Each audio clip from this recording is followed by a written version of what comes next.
हमारे स्कूलों के लिए ये एक अच्छा एक्सपोजर है, क्योंकि हमारे यहाँ जो डेवलपमेंट है वो science lab, math lab, physics lab और जर्नल लैब, ये ऐसी चीज़ें हैं जो किसी भी स्कूल में अवेलेबल नहीं है। ये सब लैबों का एक्सपोजर और ये सब चीज़ों के देखते हुए जो बच्चे का जो एक्सपोजर है वो ऐसा इंटरनेशनल लेवल का हो जाता है, जिससे वो आज एक मज़दूर का बच्चा भी जो बाहर US, Japan, Kazakhstan MBBS, MD और ये करने जा सकता है, क्योंकि उसका एक्सपोजर जो देखता है अपने स्कूल के प्लेटफॉर्म को, क्योंकि 25 एकड़ का कैंपस है, वो इंटरनेशनल फैसिलिटी जो एक यूरोप में है वो सारी फैसिलिटीज स्कूल में है, तो उनको वो देखता है और ऐसे ही वो अपने आप के आजकल इतना मीडिया और सर्च करता है, नेट पे चीज़ों को देखता है, कहाँ उसको ऐसा एक्सपोजर मिलेगा। ये स्कूल आप देख रहे हैं जी, ये करीब 25 एकड़ में बना हुआ है जी, और यहाँ ये 2010 में बहन कुमारी मायावती के शासनकाल में इसका शिलान्यास भी रखा गया था 2008 में, और 2010 में ये शुरू हो गया था। जी, इसमें आप ये देख रहे हैं बहुत बड़ी बिल्डिंग है जी। इसमें करीब 3000 स्टूडेंट के पढ़ने की कैपेसिटी है जी, right from class 1 KG to 12th। जी, और इसमें ये 3 विंग हैं। जी, 3 विंग में यहाँ है 25 एकड़ में बना हुआ है। सर हमारा जो है कोलिब्रेशन है कजाकिस्तान से है, जापान से है, चाइना से, ऑस्ट्रेलिया, क्योंकि हमारे डेलीगेशन आता रहता है। यूनेस्को क्लब है सर हमारे यहाँ पर, और यूनेस्को के माध्यम से हमारा कई कंट्री के साथ एसोसिएशन है, कई कंट्री के स्टूडेंट हमारे यहाँ विजिट भी कर चुके हैं और हम लोग उनको एक्सपोजर देते रहते हैं। अभी हमारे स्टूडेंटों ने अपना प्रेजेंटेशन चाइना में दिया था, चाइना में भी उन्होंने काफ़ी अच्छी पोजीशन ली है। कजाकिस्तान में भी कजाकी लैंग्वेज में उन्होंने सॉन्ग प्ले किया था, उसमें भी उनको काफ़ी अच्छा मोटिवेशन मिला है। तो कई कंट्री के साथ हमारा एसोसिएशन है।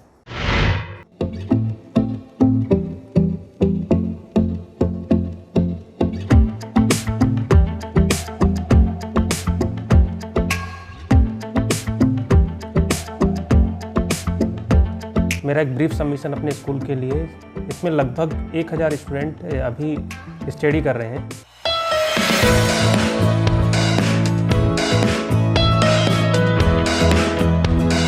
जिसमें कक्षा 1 से 5 तक ये एक डे स्कूल है और ऑनवर्ड रेजिडेंशियल है। कक्षा 6 से 12 तक रेजिडेंशियल आवासीय विद्यालय है।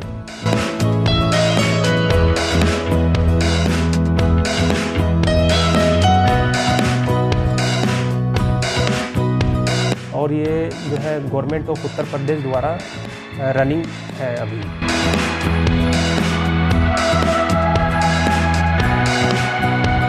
मेरा जो बेसिकली जो फोकस है वो न्यू एजुकेशन पॉलिसी को लेकर है स्कूल के लिए, क्योंकि हम अपने आप को एक मॉडल स्कूल के रूप में प्रेजेंट करते हैं।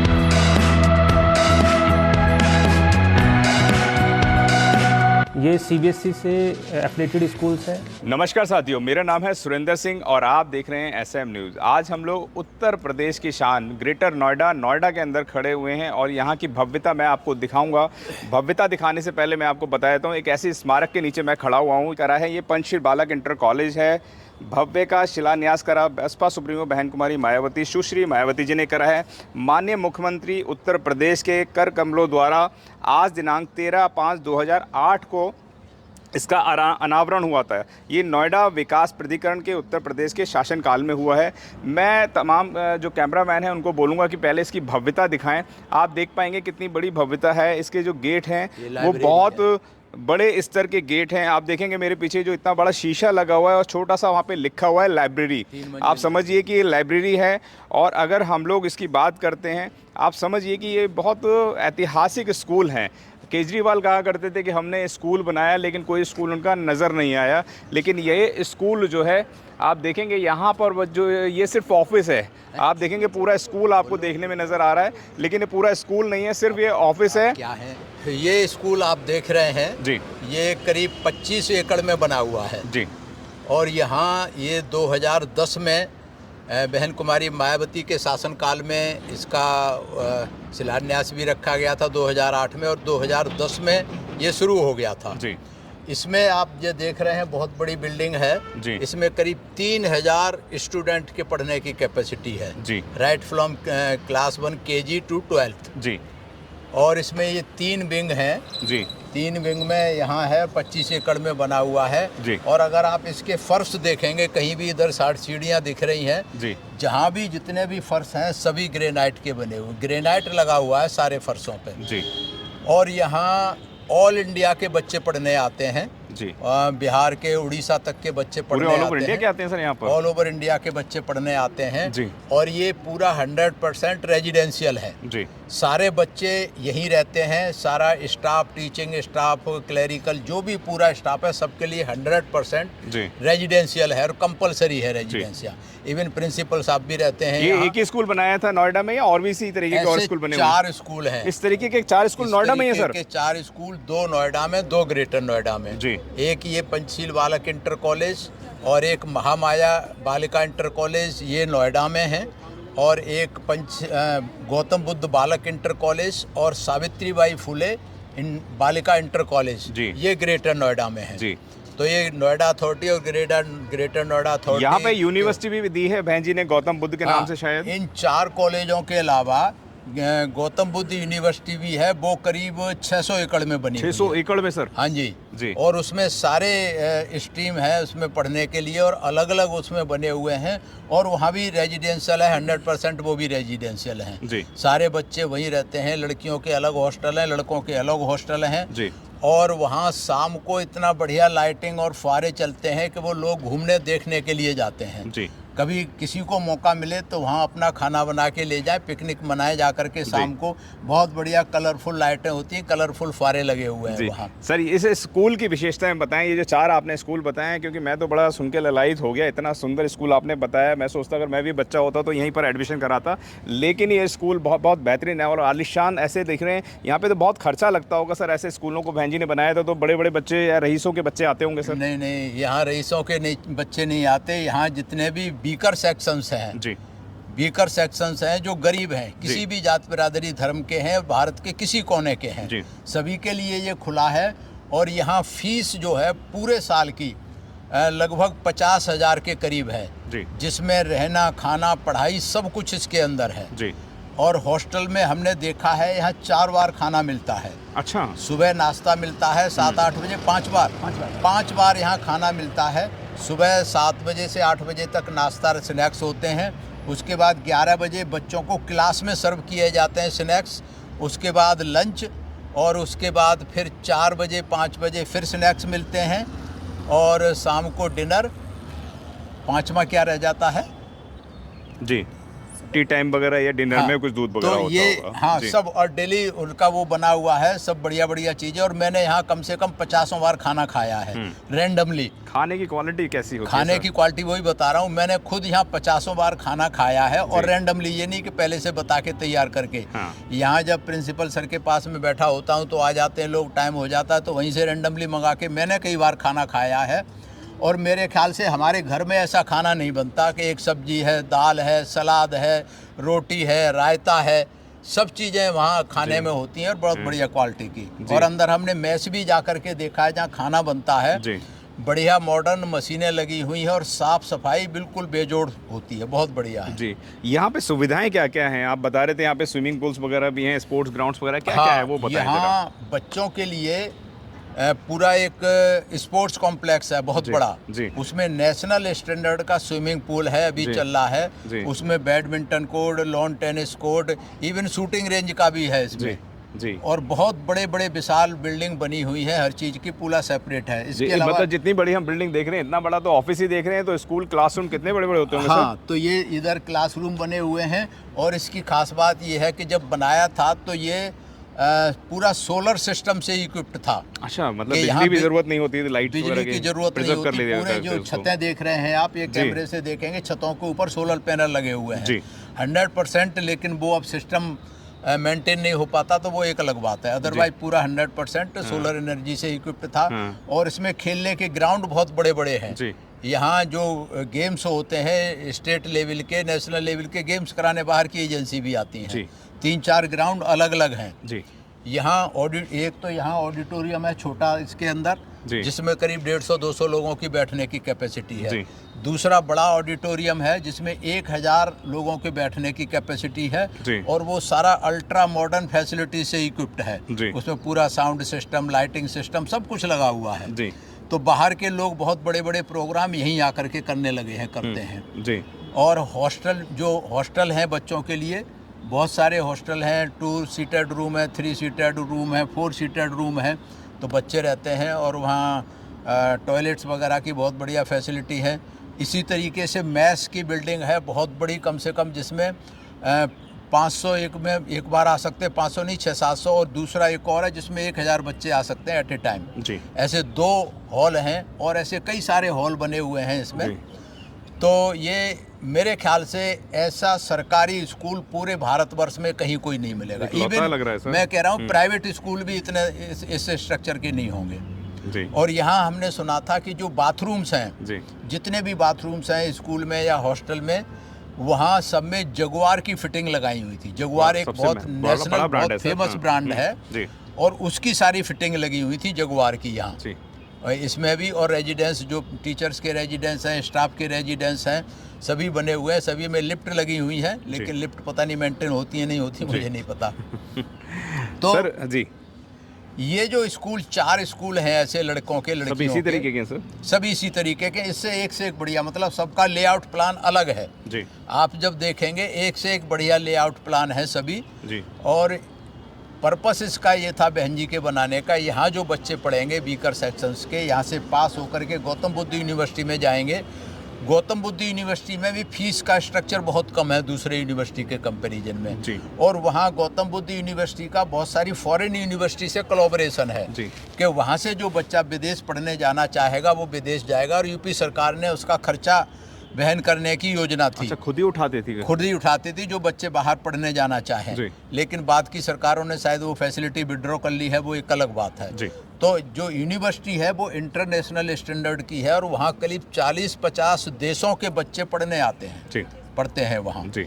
तो ये सारा है, मैंने देखे हुए हैं, चारों स्कूल मैंने देखे हैं, यूनिवर्सिटी भी देखी है। आप समझिए कि इतिहास को रोशनी का काम किया है तो बसपा सुप्रीमो बहन कुमारी मायावती ने, क्योंकि मैंने इतना भव्य स्कूल नहीं देखा है। मैं डीपीएस स्कूल गया हूँ और जीडी गोयंका जैसे बड़े बड़े स्कूल्स में गया हूँ, लेकिन इतनी भव्यता शायद वहाँ पे नज़र नहीं आती है। ऑडिटोरियम में मैं गया था 2000 की कैपेसिटी के आसपास का। हमारे साथ समाज सेवी अनिल जी भी हैं। सर, क्या कहना चाहेंगे बसपा सुप्रीमो बहन कुमारी मायावती के? आप भी पहली बार आए हैं इस स्कूल को देखने? नहीं, मैं पहले भी आया हूँ लेकिन मैं ये कहना चाहता हूँ तो बहन जी का शिक्षा के क्षेत्र में कार्य आपको दिखाई दे रहा। हॉस्पिटल्स, यूनिवर्सिटी के अलावा रोड, इंफ्रास्ट्रक्चर्स, बहन जी ने इतने, यहाँ इसके बगल में, ये बगल में दिखाई दे रहा है, अगर आप जाएंगे तो मान्यवर काशीराम साहब स्पेशलिटी हॉस्पिटल खोला है। डॉक्टर अंबेडकर हॉस्पिटल जो ये हैं मल्टी स्पेशलिटी हॉस्पिटल जो यहाँ नोएडा में है। आप ग्रेटर नोएडा में देखिए, वहाँ पर भी मान्यवर काशीराम साहब हॉस्पिटल है। तो एक देखिए स्वास्थ्य के उसमें। अब तीसरा ये रोड में, ये गौतम बुद्धा, ये सामने जा रहा है गौतम बुद्धा एक्सप्रेसवे जा रहा है, फिर आगे यमुना एक्सप्रेसवे। तो रोड इंफ्रास्ट्रक्चर कितना। उसके बाद बहन जी ने देखिए बिजली के क्षेत्र में पावर प्लांट बनाए। बहन जी ने शिक्षा के अलावा, पावर के एनर्जी के अलावा, अब देखिए दूसरे सेक्टर में देखिए कि हम याद करें कि किस तरह से ज़मीनें बांटी, गरीबों को जो ज़मीनें बांटने का जो काम किया। 3 लाख हेक्टेयर ज़मीन जी पट्टे दिए, जिन पट्टों पे कभी कब्जा नहीं होता था, जो कांग्रेस ने कभी फर्जी पट्टे दे दिए थे, उनको बहन जी ने कब्जा करवा के दिलवा दिया। ये गरीबों के लिए बहन जी ने इतने रोजगार दिए, 1,08,000 तो सिर्फ सफाई कर्मचारी एक बार में भर्ती कर दिए, पुलिस की 70,000 भर्ती कर दी, इतना, और सबको हिस्सेदारी दे दी। तो रोजगार के क्षेत्र में काम किया, शिक्षा के क्षेत्र में, लॉ एंड ऑर्डर के क्षेत्र में बहन जी के कार्य क्या शानदार था। डीएम से लेके एसपी जब जिस रूट पे निकलते थे ना बहन जी ना, तो वहाँ का डीएम एसपी कहते आज नौकरी बच जाए।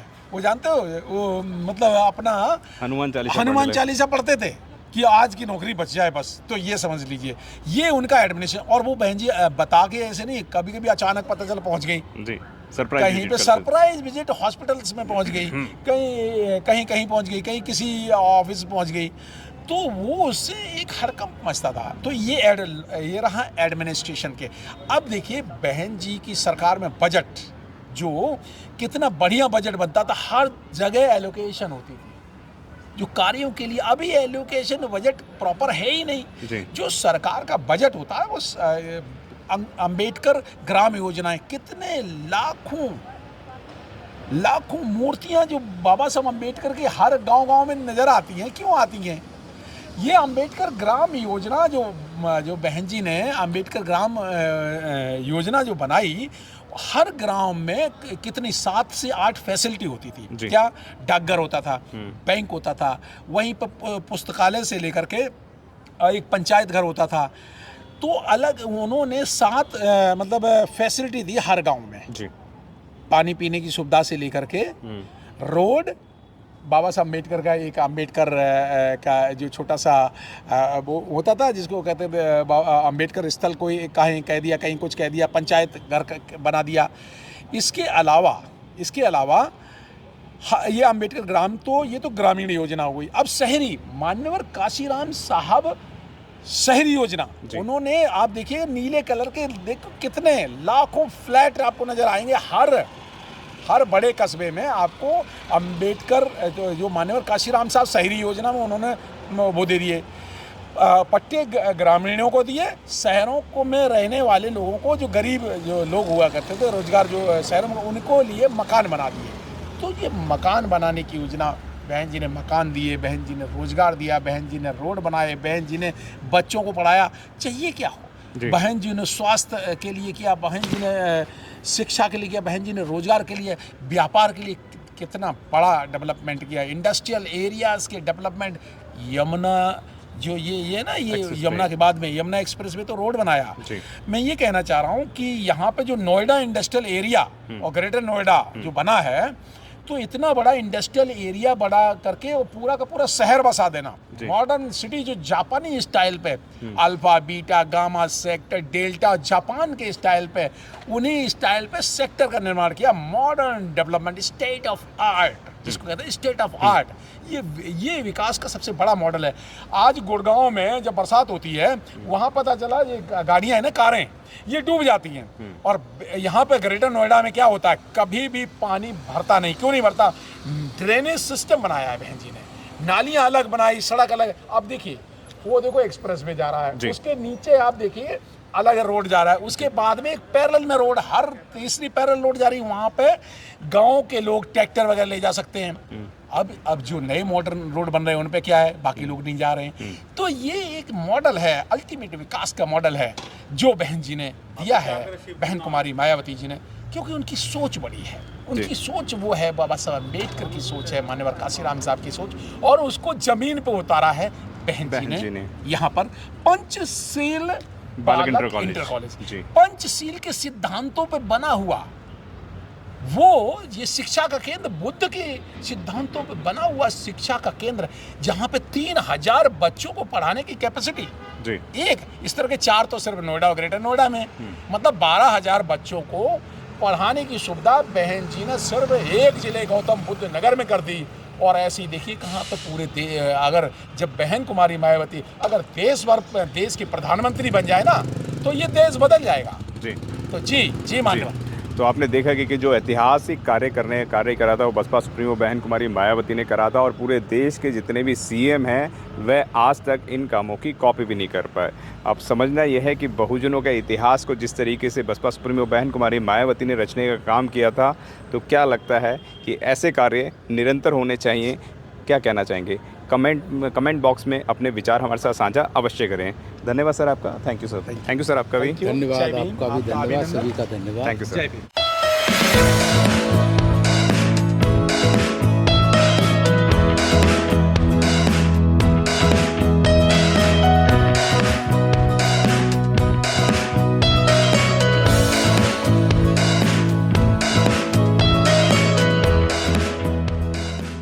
अगर आपने अभी तक हमारा चैनल सब्सक्राइब नहीं किया है तो सब्सक्राइब करें और घंटी का बटन बिल्कुल भी दबाना ना भूलें, ताकि सभी लेटेस्ट खबरें पहुंच सकें आप पे सबसे पहले।